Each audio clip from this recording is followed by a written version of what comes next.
Okay, we're approaching an intersection. As you can see, we have a stop sign coming up.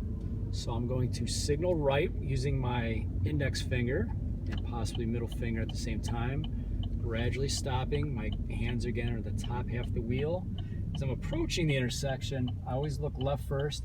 Come to a complete stop. Feel that car rock back. That's when you know it's a complete stop and you're not rolling through. I look left, it's clear. I look right, it's clear. I'm going to look left one more time. As I'm turning, that top hand I'm going to pull down, and then I'm going to replace my hands back in the top, and then I'm going to reverse and pull down with that other hand, and it's just reversing what you did. Okay. And I looked into my turn. You don't want to look at the front end of your car. You're looking into your turn so you know exactly how much to turn the wheel. Every turn is different. Foot on the brake on this. Foot on the brake, looking into my turn, hand over hand, hold it, and then reverse coming out of the turn.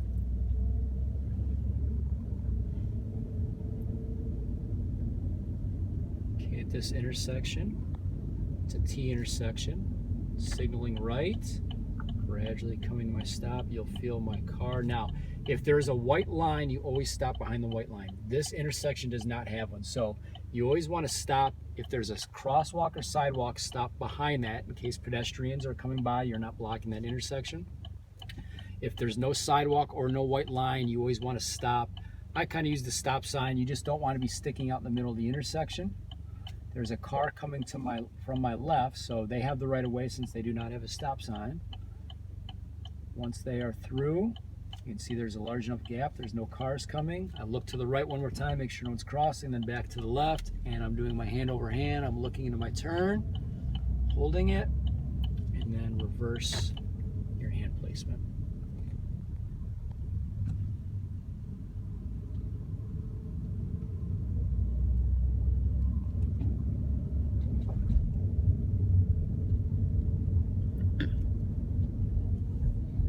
Signaling right, gradually slowing down. This is an uncontrolled turn. I'm looking into my turn.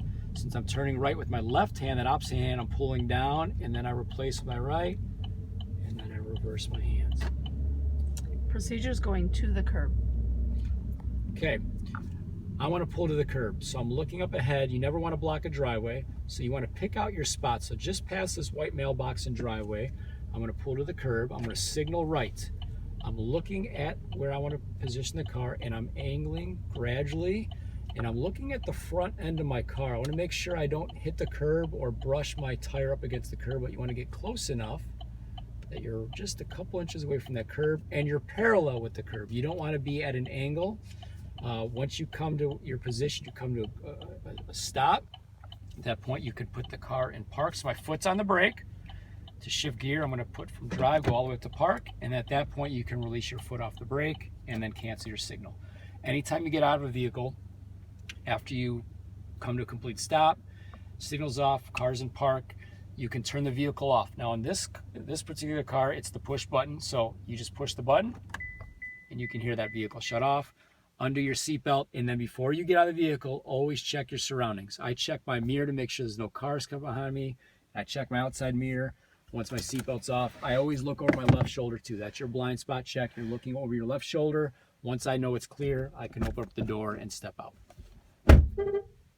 All right, moving on to procedures leaving the Okay, curb. so now I'm getting ready to pull away from the curb. So again, we'll assume that my mirrors and seat, my seatbelt's on. I've done my procedures. I've done all those checks. I'm going to start my vehicle back up. So again, right foot's got to be in the brake. Push my button, car is going to start up. You're going to hear the lady come on and tell us that the OnStar is working. So we'll maybe hold off on her. This vehicle is in demonstration mode, connected by OnStar's Okay, so now we're going to get ready to pull away. connection. Press the blue OnStar button. Remember we to talked about unlock. earlier, before you switch gears, foot's got to be on the brake. So I'm going to put my right foot on the brake. I'm going to shift to drive. Now, before you pull away, very, very important, you're checking what we call MBB, mirror, blinker, blind spot, okay? So what I'm doing is I'm checking my mirrors. I'm gonna look in my rearview mirror, where this should be positioned. I can see completely out the back window. I can see there's no cars coming. there's a blind spot. There's a spot that this mirror and my outside mirror does not pick up. So to do that, I'm going to check my mirrors. It looks good in those two mirrors. I'm going to signal left because I'm going to be pulling away. And before I pull away and take my foot off the brake, I'm going to look over my left shoulder. You always want to look over the shoulder that traffic will be coming from. So my mirrors are okay, my blinker's set. I look over my left shoulder, it is clear. So I'm going to take my foot off the brake gradually and press down the accelerator and just pull away gradually and smoothly.